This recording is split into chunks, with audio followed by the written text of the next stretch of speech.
Aujourd'hui, je vais vous présenter le pastel mat, un papier très particulier que j'aime beaucoup, pour plusieurs raisons. Le problème du pastel, ça a souvent été le support. Le support est déterminant pour l'effet final. Si vous avez un papier granuleux, vous aurez un pastel enlevé avec plein de grains, plein de taches, plein de touches, ça peut donner des effets intéressants. Mais là, aujourd'hui, je vais vous parler du pastel mat. Alors, le pastel mat est un papier très lisse, qui est donc très solide, très solide, aussi bien à l'agression physique, par exemple les déchirures, etc., c'est presque impossible à déchirer, à cause d'un élément plastifié qui est derrière, vous voyez, il y a un élément plastifié qui est très difficile à déchirer, et le grain est extrêmement fin.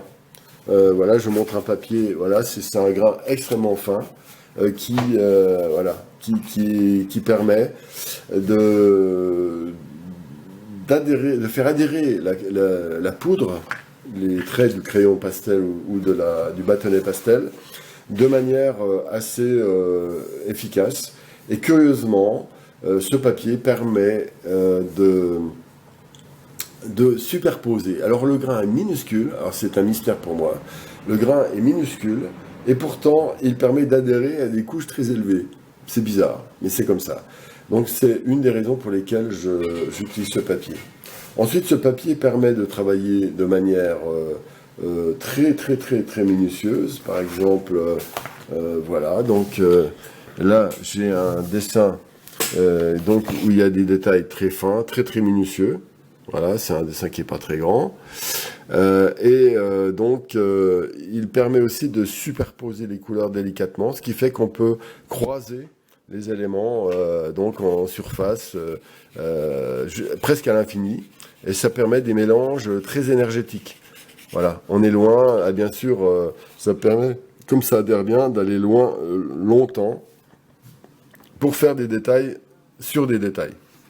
Alors que malheureusement, très souvent, quand les papiers ne sont pas de bonne qualité, ils surchargent énormément, et quand il y a une poudre très importante sur le papier, par exemple, eh bien, on ne peut plus faire adhérer les choses. Alors que là, j'ai déjà mis pas mal de pastels, et pourtant, toc, ça tient très bien. Voilà. Donc, voilà pourquoi j'aime beaucoup ce pastel mat. Il permet aussi de faire un travail très enlevé, avec des effets de matière, des touches, des taches qui se superposent. Voilà, tac, on peut vraiment, à l'infini, on peut faire du trait, les appuyer, et on peut aussi estomper. Mais aussi, c'est un estompage intéressant, parce qu'il garde quand même la trame. Regardez, là, c'est pourtant très épais. J'estompe, mais ça ne bousille pas tout, ça garde quand même le trait. L'estompage permet juste d'adoucir légèrement les taches qui sont vraiment trop fortes. C'est une gestion, donc, entre des taches fortes, un travail estompé, un travail du trait, un travail de l'empattement. C'est vraiment quelque chose que j'aime beaucoup. Ensuite, il y a aussi les effets de matière dus à des loupes, comme ça. On peut utiliser la tranche du pastel pour faire des loupes, mais je vais le voir sur un papier vierge à côté.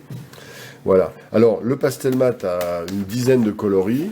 Moi, j'utilise souvent celui-là. On me demande pourquoi. Parce que, en fait, si on considère qu'il y a blanc égale 0, noir égale 10, dans une échelle de valeur de gris, eh bien, lorsque l'on va peindre, on va avoir des fois très clair, des fois très foncé, ou alors moyennement clair, moyennement foncé. Ça dépend de la manière avec laquelle vous utilisez les contrastes. Eh bien, si vous avez, entre ces deux extrêmes, très clair, très foncé, si vous avez un papier qui se situe à peu près au milieu, il suffira de mettre un tout petit peu de clair et un tout petit peu de foncé pour avoir une tranche importante de contraste immédiatement et très vite. Ce qui permet d'aller vite au résultat final. C'est pour cette raison que j'utilise donc ce fameux gris là que vous voyez ici. Voilà, ça c'est pour moi extrêmement important. Alors, il existe une dizaine de couleurs. Bon, celui-là aussi c'est du gris, le même gris. Voilà. J'utilise quasiment systématiquement. Voilà, par exemple, là, le pastel mat permet de faire toujours pareil. Il a un arrière plastifié qui est étanche et on peut quasiment mettre de l'eau. On peut mettre de l'eau dessus sans abîmer du tout le pastel. Ça, c'est extraordinaire. Ce qui fait que quand vous avez un encadrement, vous le mettez contre un mur qui est légèrement humide, eh bien que ce soit humide, le pastel ne sera pas vraiment abîmé. Il faut faire gaffe quand même, mais il ne sera pas abîmé par cette protection. Ensuite, vous voyez, donc on peut travailler sur le pastel mat avec des hachures, des traits. Voilà, par exemple là, je peux très bien, voilà, faire. Alors qu'il y a énormément de pastel déjà, il adhère de toute façon, et on peut repréciser. Voilà. C'est une autre manière de faire du pastel, celui-ci. Voilà. Alors maintenant, il y a d'autres couleurs. Il y a des couleurs, voilà, toujours pareil, l'arrière plastifié. Il y en a qui sont couleur sable, couleur comme ça, un peu lit de vin. Il y a des gris très foncés. Je ne les ai pas là, mais bon, il y a une dizaine de couleurs qui sont intéressantes. Alors j'ai pris cette couleur foncée pour faire une petite démo rapide, hein, pour montrer comment ça adhère là-dessus. Alors ici, par exemple, si vous prenez un pastel très poudreux, ça, on verra, on fera une vidéo spéciale sur les matériaux, les crayons. Hein. Donc tout de suite, regardez, c'est extraordinaire comme ça adhère. Et regardez, je peux passer mon doigt, ça tient dessus. Voilà pour moi un des éléments principaux de l'intérêt de ce papier. Alors j'utilise aussi, on peut utiliser des crayons. Parce que là c'est une pierre noire 2B.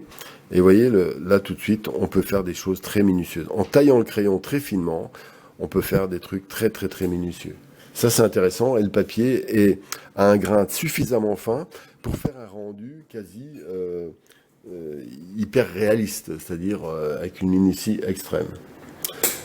Il y a des crayons intermédiaires, là c'est des carrés comptés, mais on verra ça plus tard, pareil, on peut hachurer, et pareil, voilà. Donc le jeu d'un pastel très tendre, moyen ou crayon, permet vraiment de démultiplier les actions. Alors, si on veut faire un effet d'estompage, par exemple, on peut faire ça.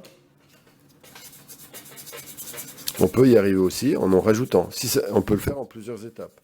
Et même quand on a fait ça, si vous regardez bien, vous pourrez sans problème, et c'est ça une curiosité de ce papier, redessiner dessus. Ce qui est très peu évident, beaucoup de papiers, quand vous faites ça, tout se mélange d'un seul coup. C'est évidemment quand ils sont glissants et lisses et avec beaucoup de colle à l'intérieur du papier. Voilà. Donc ce papier-là est remarquable pour cette raison-là. Voilà, mais il n'est pas adapté évidemment à toutes les personnes. Il ne peut servir qu'à des gens qui ont un type de pastel qui... voilà, donc c'est à vous de chercher. Mais je vous essaie de vous montrer ce qu'on peut faire avec ce papier-là. Ensuite, je donnerai d'autres méthodes, mais arrêtons-nous là pour le pastel mat. Je crois que ça suffit, expérimenter maintenant. Parce que je ne suis pas à votre main. Mais vous pouvez peindre avec ce papier de manière impressionniste, de manière hyper réaliste, surréaliste bien sûr. Vous pouvez faire des taches, des traits. Vous avez vu les exemples que je viens de vous montrer. Voilà. Je n'aime pas faire la promotion stupide, comment dire, de papier, mais quand j'en trouve, de papier ou de matériel, mais quand j'en trouve qui est très efficace et qui peut vous être utile, ben, je le fais vraiment avec plaisir. Voilà, eh bien, bonne pratique, expérimentez, et n'hésitez pas à me dire ce que vous en pensez dans les commentaires, dans les j'aime, dans les likes, et puis vous pouvez vous abonner à la chaîne si vous voulez avoir plein d'informations techniques sur différentes sortes de papiers, de matériaux, etc. Mais aussi, je ferai la même chose pour la peinture à l'huile un peu plus tard.